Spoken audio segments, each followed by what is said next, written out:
I think most console gamers can agree that 2023 hasn't been a good year for games, and really it hasn't been good for years. And when I say console, I mainly mean Xbox and PlayStation gamers, because games like Among Us, Minecraft, Fortnite, Fall Guys, they were really big trends that everyone kind of played, but now there isn't really a game that people have connected to. In comparison, Nintendo has done much better than Xbox and PlayStation has in the last few years. Even though Nintendo has had its own struggles, Nintendo is a company that seems kind of invincible because they always seem to produce always quality games, and there's still games that I'm excited for that are coming out on Nintendo. But I mainly want to focus on this video on Nintendo's past and what makes their games so special, because I loved the Wii, and I'd say most of you have if you are above the age of around 12, I'd say, because I grew up with those games and I really connected with them, and I still have a Wii that I play a lot. Even though I will be focusing on mainly Wii games, I do not want to specifically focus on a specific game in this analysis. I wanted to basically analyze the broad spectrum of why Nintendo is so successful and what makes their games so special for all age groups, and what makes their games not repetitive in comparison to other consoles. As I mentioned a few seconds ago, Nintendo's games do not seem to be as repetitive as the Xbox and PlayStation games, and this is what I think Nintendo is so successful for, and that's the first reason: their originality. Now, I know there is, if you're a Nintendo fan, a glaring game series, and that's the new Super Mario Bros. Series, which is infamous for being every game being completely the same. But even that's being changed because Nintendo, in their newest games announcement, have now announced new Super Mario Bros. Wonder, which seems to be very different and seems to be very exciting. And that's why I think keeps Nintendo always on the top, because they're always innovating and they always seem to be improving their games, and they also seem to have care in their games. In comparison, every year there's a Call of Duty that's completely identical. If you told me that they were the same game, I would believe you. Whereas with Nintendo, there's completely different games. Even though they all have kind of Mario in the title, well, most of their popular ones, they're completely different. If you're a Nintendo fan, you'll know that Mario Galaxy is completely different to Mario Kart. And even though some of their series like Mario Kart, Mario Party, and New Super Mario Bros., as I mentioned earlier, do have a lot of sequels, they still seem to innovate a lot. And even though they seem like small changes, they actually are massive ones. Like in Mario Kart, when they introduced gliders and when they introduced gravity, they did change up the game. Now, I would say that their better games are when they actually make a completely new game, like when they made Mario Odyssey, which broke so many records. The second topic I wanted to focus on Nintendo is multiplayer. Now, that is a very broad spectrum that I don't think most console makers like Microsoft and Sony seem to actually understand, is that there's not just friends that play games together. One thing that Nintendo, especially with the Wii, that they really hammered down was families and playing with your family, playing on the Wii. And it's not like people don't have families now.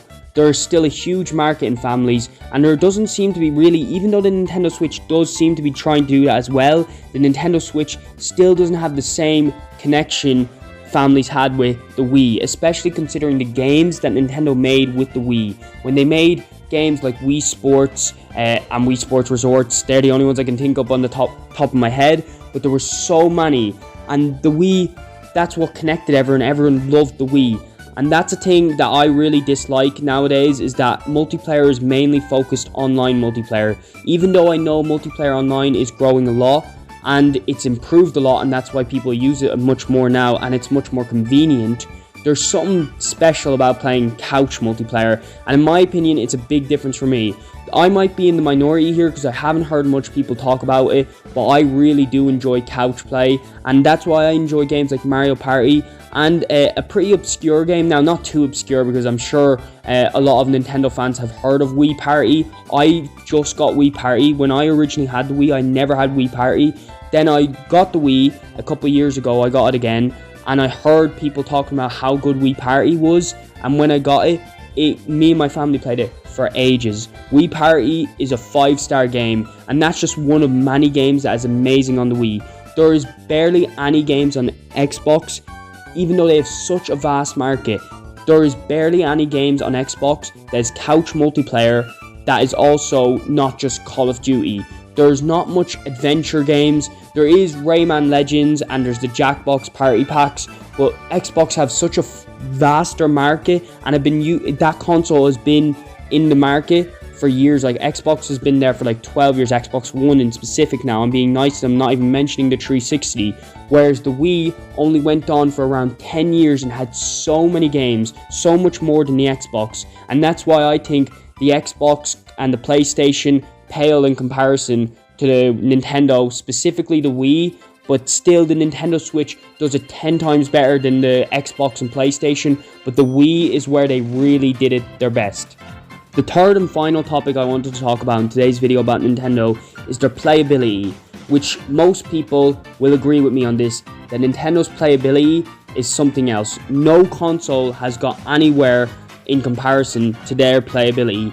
Even the Nintendo Switch, which is nowhere in comparison to the Wii on playability, still is so much better than the Xbox and PlayStation.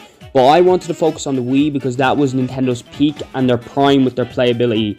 Their motion controls, although not as great for intense gaming like Call of Duty and stuff like that, for playing, it just feels so much better playing with a Wii remote.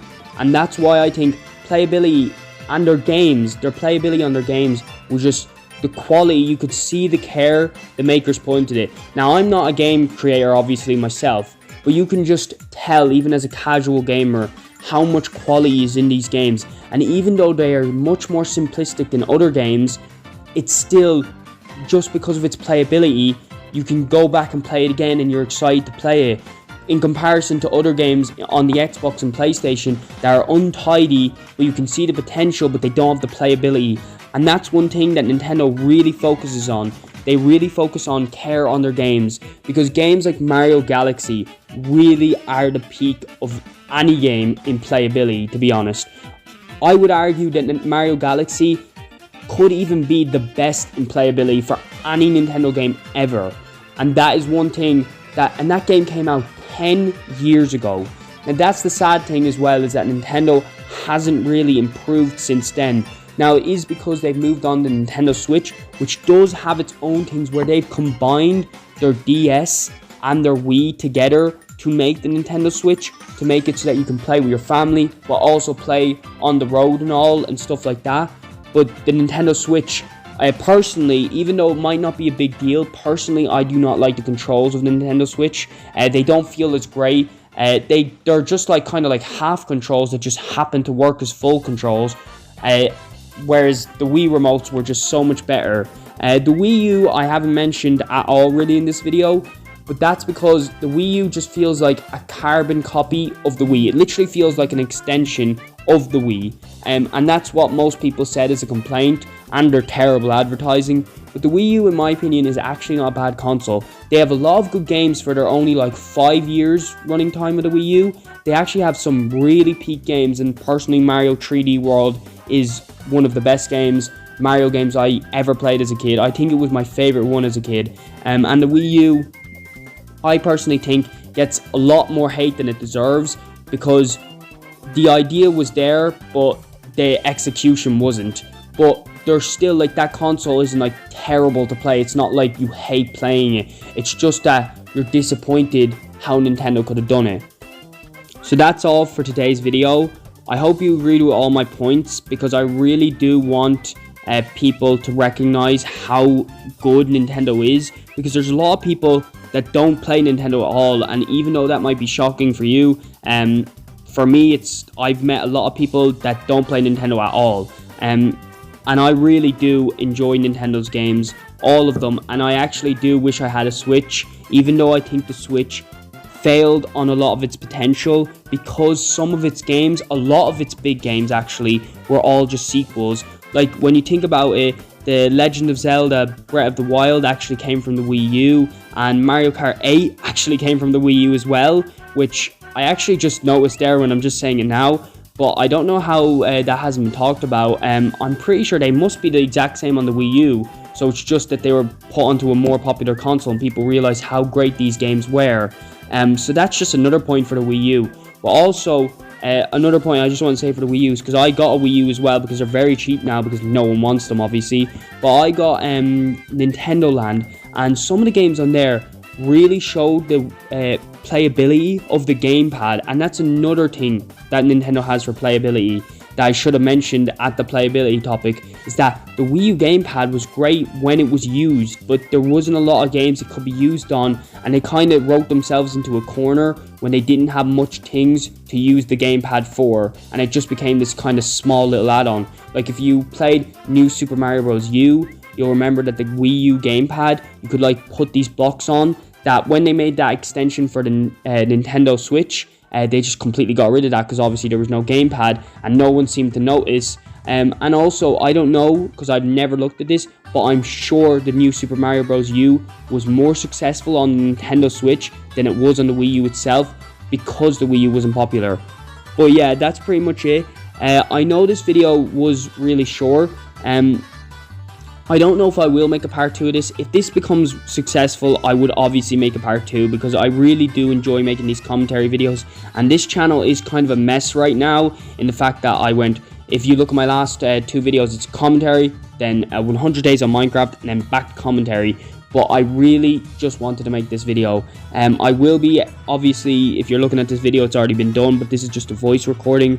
But I will be trying to edit this. I will be trying to put the best effort into this as I can, because I really do want one of these commentary videos to do well, because I really enjoy making them, and I really enjoy talking about topics, random topics that I really enjoy, that I know will probably get a popular audience. And I don't know, I feel like this could get popular, but maybe YouTube just, it won't hit the algorithm. But I really hope it does, and I'll be doing everything in my power to get it popular, because I really do want to keep making series on this, because I really do enjoy making these in-depth analyses about video games, movies, stuff like that. Nothing obscure, obviously. I'd only make it on popular stuff, but still stuff I really enjoy to make. And I like to put my own input in, and I do like making commentary videos a lot. I just didn't, because they take a lot of editing and all that, and it takes a lot about you. If you've ever done YouTube, you'll notice that when you make a YouTube video and it doesn't do well, it's really demotivating. But look, I'm not going to get into a complete talking into here. I want to keep this video short enough. So yeah, that's all for today's video. If you did enjoy it, please consider sharing it with people, and also liking the video to spread it into the YouTube algorithm, and subscribing to the channel if you enjoyed this, because if I get enough subscribers from this, I'll definitely make more videos like this. So yeah, that's all for today. I'll see you guys in the next one. Bye.